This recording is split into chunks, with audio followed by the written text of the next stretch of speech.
పవన్ కళ్యాణ్ సినిమాకి సంబంధించిన పనులు శరవేగంగా సాగుతున్నాయి. ఇదివరకు పవన్ సినిమా అంటే కొబ్బరికాయ కొట్టాక 6 నెలలకు కానీ హీరోయిన్ ఎంపిక పూర్తయ్యేది కాదు. హీరోయిన్ ఎంపికయ్యాక ఎప్పుడో కానీ సెట్స్కి వెళ్లేవాళ్లు కాదు. కానీ ఈసారి మాత్రం ఆయన చాలా స్పీడ్ మీదున్నారు. తాజాగా రెండో హీరోయిన్ ని కూడా ఎంపిక చేశారు. ఆ ప్లేస్ ని ఎవరూ ఊహించని రీతిలో అప్కమింగ్ భామ అను ఇమ్మాన్యుయేల్ సొంతం చేసుకోవడం విశేషం. పలువురు కథానాయకుల్ని పరిశీలించిన పవన్ కళ్యాణ్, త్రివిక్రమ్ ఇద్దరు కూడా అనుకే ఓటేశారట.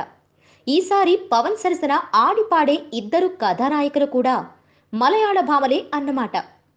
పవన్ కళ్యాణ్ కథానాయకుడిగా త్రివిక్రమ్ దర్శకత్వంలో ఓ చిత్రం తెరకెక్కనున్న విషయం తెలిసిందే. జల్సా, అత్తారింటికి దారేది తర్వాత ఆ కాంబోలో వస్తున్న మూడో చిత్రం ఇది. ఇందులో ఇద్దరు కథానాయకులకి చోటుంది. ఓ కథానాయికగా కీర్తి సురేష్ ని ఎంపిక చేశారు. మరో కథానాయికగా అను ఇమ్మాన్యుయేల్ ని ఎంపిక చేశారు. ఈ ఇద్దరు కూడా మలయాళీ భామలే కావడం విశేషం.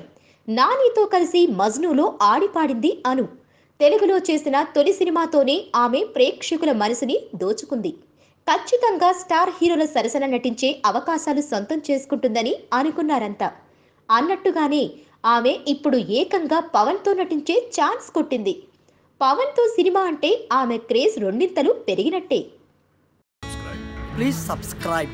Hi, it's me Purna. Please subscribe.